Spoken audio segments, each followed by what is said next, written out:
Hello students, welcome back. Welcome to the part 19 of chapter first.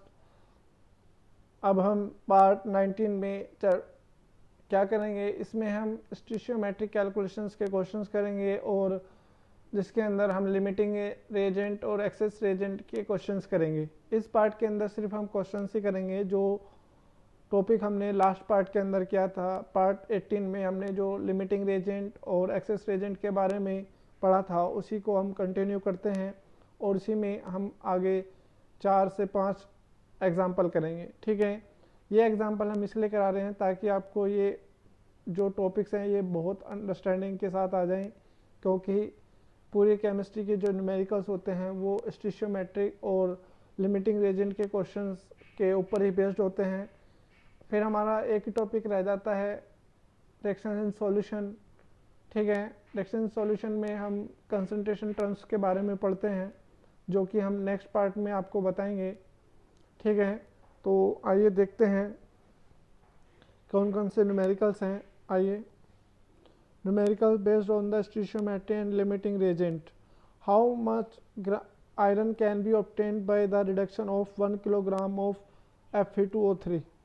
इसमें आपको यह बताना है कि Fe2O3 का जो रिडक्शन होता है उसके रिडक्शन करने के बाद हमको कितना आयरन मिलेगा। 1 किलोग्राम फेरिक ऑक्साइड का रिडक्शन करने के बाद कितना आयरन मिलता है।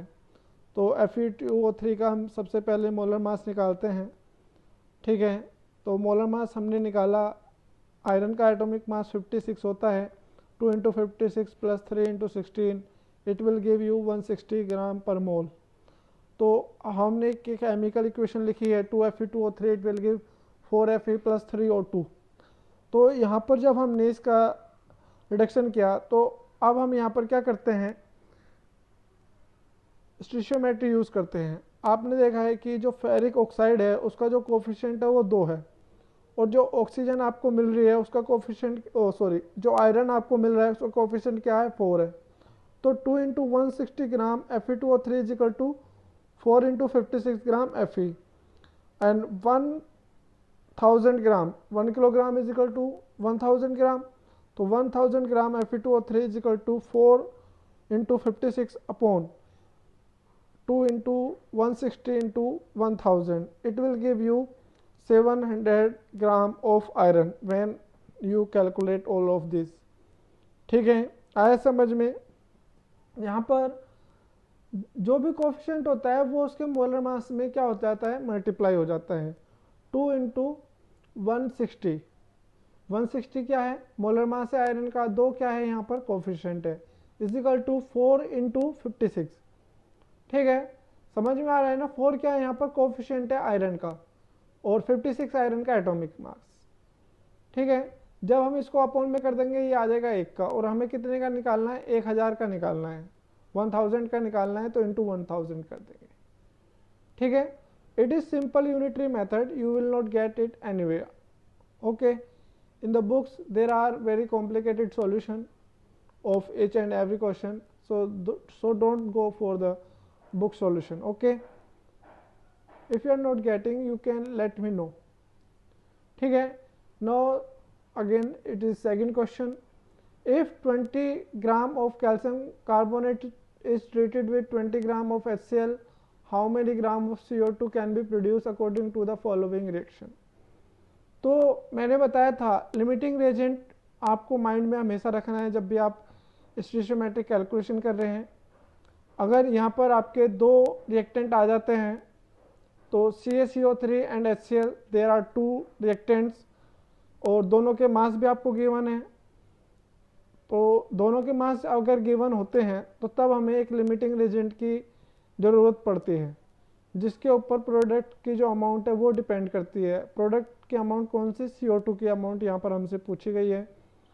तो यहाँ पर हमने कैल्शियम कार्बोनेट का मोलर मास निकाला, दैट इज इक्वल टू 100 ग्राम पर मोल। HCl का मोलर मास हमने निकाला, दैट इज 36.5 ग्राम पर मोल, और CO2 का मोलर मास हो गया 44 ग्राम पर मोल।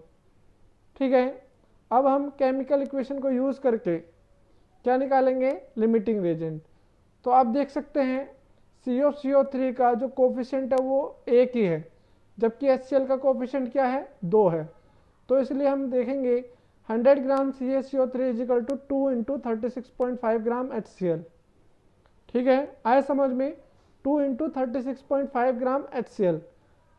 2 इंटू 36.5 क्यों किया, क्योंकि HCl का जो कोफिशिएंट है वो 2 है और HCl का मोलर मास कितना है, 36.5।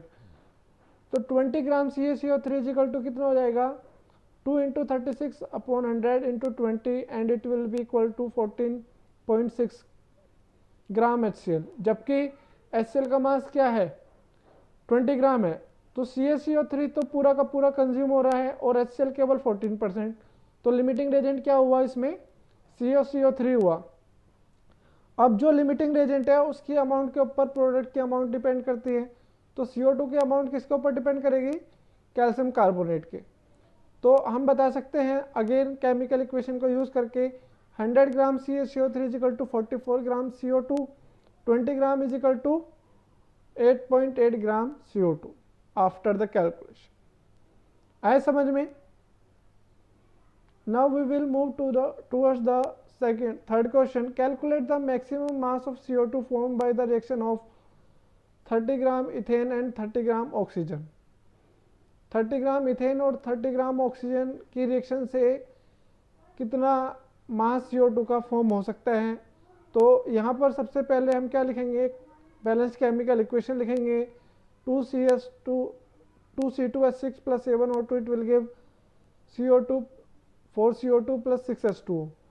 इथेन का मोलर मास हो गया 30, ऑक्सीजन का हो गया 32, CO2 का हो गया 44 ग्राम पर मोल। ठीक है, अब हम क्या करते हैं, अब हम बैलेंस केमिकल इक्वेशन को यूज़ करके लिमिटिंग रेजेंट यहाँ पर निकालते हैं। तो लिमिटिंग रेजेंट क्या है, यहाँ पर निकालने के लिए बैलेंस केमिकल इक्वेशन हमने देखी 2 इंटू 30, क्योंकि इथेन का जो कोफिशिएंट है वो 2 है। तो 2 into 30 is equal to 7 into 32। 7 कहाँ से आया, क्योंकि ऑक्सीजन का कोफिशिएंट 7 है। तो 30 ग्राम CO2 इज इक्वल टू कितना हो जाएगा, 7 इंटू 32 अपॉन 2 इंटू 30 इंटू 30, 112 ग्राम। जबकि आपके पास ऑक्सीजन कितनी है, सिर्फ 30 ग्राम।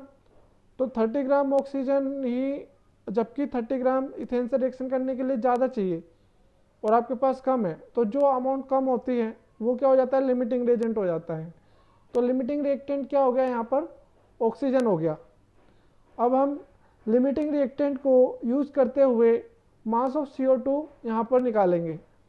तो आपने देखा केमिकल इक्वेशन से 7 into 32 gram O2 is equal to 4 into 44। 4 क्यों आया यहाँ पर, क्योंकि 4 बैलेंस केमिकल इक्वेशन में जो आपका कैल्शियम कार्बन डाइऑक्साइड है उसका कोफिशिएंट है। तो 7 into 32 oxygen is equal to 4 into 44 gram CO2। तो 30 gram O2 is equal to 4 into 44 upon 7 into 32 into 30 gram O2 it will give 23.6 gram CO2। तो mass of CO2 can be produce is 23.6 gram, that is maximum. जहाँ पर भी maximum आपको पूछा जाए तो इसका मतलब है पहले वहाँ पर हमें लिमिटिंग रेजेंट फाइंड आउट करना है, उसके बाद हमें उसको कैलकुलेट करना है यूजिंग द स्टोइचियोमेट्री। तो सिंपल सी बात है, हर एक कोफिशिएंट को आपको साथ में लेकर चलना है। अगर मोल्स आपसे पूछे गए हैं तो मोल्स का रिलेशन लेकर चलना है। मास अगर आपसे पूछा गया है तो मोल्स को मोलर मास में कन्वर्ट कर लो, तब आपको उसको करना है। और अगर किसी केमिकल इक्वेशन के अंदर 2 या 2 से ज़्यादा रिएक्टेंट होते हैं और दोनों रिएक्टेंट के आपको मास गिवन होते हैं, तो सबसे पहले गिवन मास के अंदर आप लिमिटिंग रेजेंट निकालेंगे by writing a balance chemical equation. ठीक है, बैलेंस केमिकल इक्वेशन लिखने के बाद उसका लिमिटिंग रेजेंट निकालने के बाद स्टोइचियोमेट्री यूज़ करके आप किसी भी रिएक्टेंट का मास आप निकाल सकते हैं। लिमिटिंग रेजेंट क्या होता है, लिमिटिंग रेजेंट वो होता है जिसके ऊपर प्रोडक्ट की अमाउंट डिपेंड करती है और किसी भी केमिकल इक्वेशन में जो कम्प्लीटली कंज्यूम हो जाता है या जिसकी अमाउंट कम होती है। मतलब रिएक्शन कराने के लिए चाहिए तो हमें ज़्यादा, लेकिन हमारे पास उसकी अमाउंट क्या है, कम है। ठीक है, तो यहाँ तक आपके ये 3 क्वेश्चन भी हो गए। And if you are doing extra questions, you can ask me the doubts in whatever question you are doing. Okay, now in the part 20 we will study about the reaction in solution, जिसके अंदर हमें concentration terms के बारे में करना होता है। ठीक है, तो आज के लिए सिर्फ इतना ही। ये 3 न्यूमेरिकल्स हैं, ये आपको करने हैं, ये बहुत इंपॉर्टेंट्स हैं, इनमें आपको आगे जाके क्वेश्चंस भी करने हैं। ठीक है, तो आज के लिए सिर्फ इतना ही। इस वीडियो को लाइक कीजिए, शेयर कीजिए, चैनल सब्सक्राइब कीजिए। अगर आपका कोई भी फ्रेंड है वो अभी तक नहीं पढ़ने लगा है और आपको पता है कि वो नहीं पढ़ रहे हैं, तो आप उनको बोलो कि वो पढ़ना स्टार्ट कर दें, क्योंकि day by day there is increasing in the syllabus, we are moving forward with the syllabus, so it will become very difficult for him or her to catch the syllabus. Okay, so stay at home, stay safe. Thank you.